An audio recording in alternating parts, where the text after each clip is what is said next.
Hello guys, welcome and welcome back to my channel. My name is Oluchi Imwano. On this channel I share tips on how you can grow your cake business. I do talks on personal development, I do story time and vlogs as well, and you're welcome. In today's video I'm going to be sharing five mistakes you're making with your buttercream and how it's affecting and hurting your buttercream cake decorating. Now if this is something you're interested in, you definitely want to keep on watching because I'll be right back with some juice.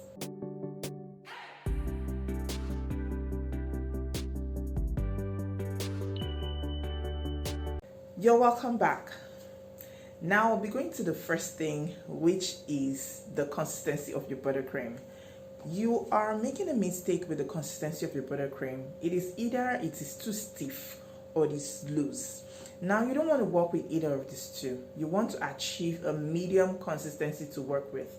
Even if you're looking at making crusting buttercream, you don't want to make it too stiff. Why? Because if you use it to cover your cake, by the time you're trying to smoothen the cake or by the time you're trying to comb, it's only going to be pulling off your cake. And when I mean pulling off, it's going to be picking the cake, like breaking it apart, and then you would have crumbs of cake in your buttercream, and you do not want that. It can also happen when you're crumb coating. When you're trying to crumb coat your cake, it becomes such a difficult task because as you're trying to crumb coat, you're having your cake breaking, and then the layers are just breaking, especially for oil-based cakes or very moist cakes. Now you do not want this to happen, so ensure that you are working with a moderate or a medium consistency. On the other hand, you have a loose consistency. If you have a loose consistency, it will be very difficult to work with as well. Why? Because it's just going to be too light, too soft, too messy. You can't really achieve much. You can't achieve a stable, properly covered buttercream cake with a loose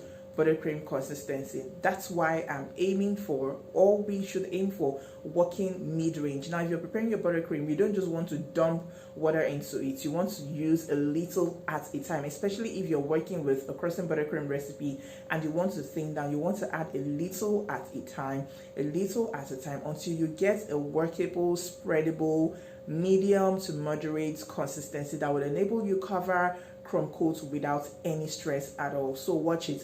May I add as an extra tip that if you're working with, say, 250 to 1 kg, if you're part of those who use crusting buttercream recipe, if you're working with 250 to 1 kg, it's not going to give you as much as an easy result. I'm trying to frame this well.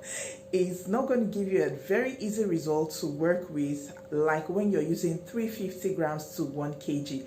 That is if you're not using the regular American buttercream. May I repeat that again? If you want to use a crusting buttercream recipe, using 350 grams of butter to 1 kg of icing sugar is better than doing 250 grams of icing sugar instead of doing 250 grams of butter or margarine to 1 kg of icing sugar.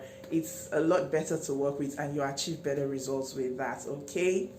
Now, the second mistake you're making is that you're beating your buttercream on high speed and you're beating it for too long. You're beating on high speed and you're beating for too long. What would happen is this: you end up incorporating too much air into your buttercream and you would have air bubbles, you would have air pockets. What are air bubbles? What are air pockets? These are the tiny holes that you see. You know those holes you see when you swipe or when you try to smoothen your buttercream cakes or when you try to comb it, you begin to see those holes inside, like you won't have a very smooth finish. It is because you have air bubbles, and this is as a result of incorporating too much air. Now when you start beating your buttercream, you're beating on high speed and it's just going round and round and round. What you want to do is to reduce the speed of your buttercream or reduce the speed of your mixer when you're mixing. Ensure that you work with medium to low speed and do not beat for way too long.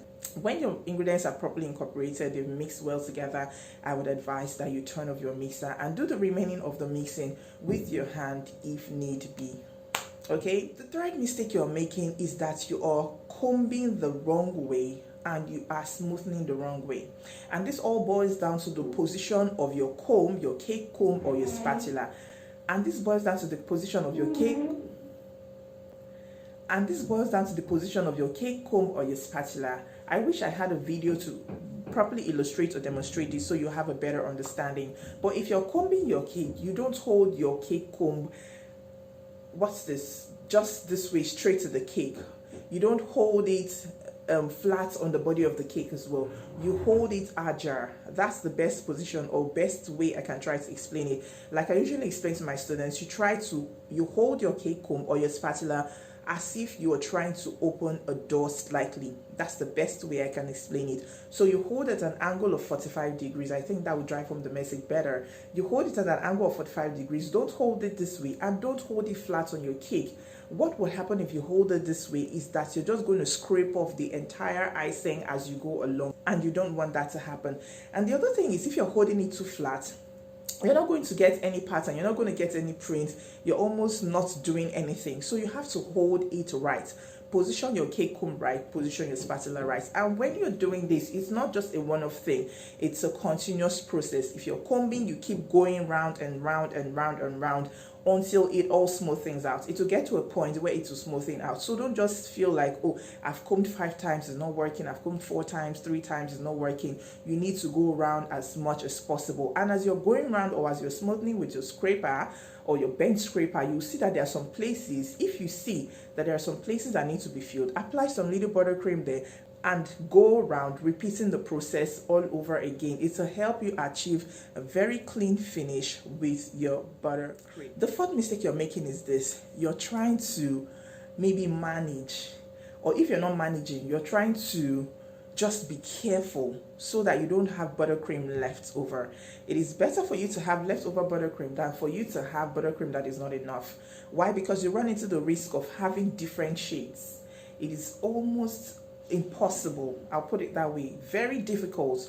If you're a buttercream user, lover, pro, you understand this. If I make a shade of pink or make a shade of peach that you get maybe by mixing colors, maybe you've mixed colors to achieve a particular shade, and you run out of it and you're not done with covering your cake totally, getting that same shade again will be difficult, and you do not want that, especially if you don't know how to handle such a mistake or such an error. So it's better for you to do more than you need. And to also help further with this, you can scale, measure your icing sugar to know exactly what you need, or the range of icing sugar, the quantity that you need. Say for an 8 inch buttercream cake, 4 layers, you know that this is the specific amount I use. It could be 1 kg, it could be 1.5. It will help me cover a cake neatly and do some little piping, some little designs if I want. So begin from today to scale, to measure, so you know if it's a 10 inch 3 layer, this is what we will need. If it's a 10 inch 4 layer, this is what we'll need. If it's an 8 inch 3 layer, this, you have an understanding, like you understand what I'm trying to say. I believe you do. Now, the fifth mistake you're making is that you're putting your American buttercream in the fridge or in the freezer.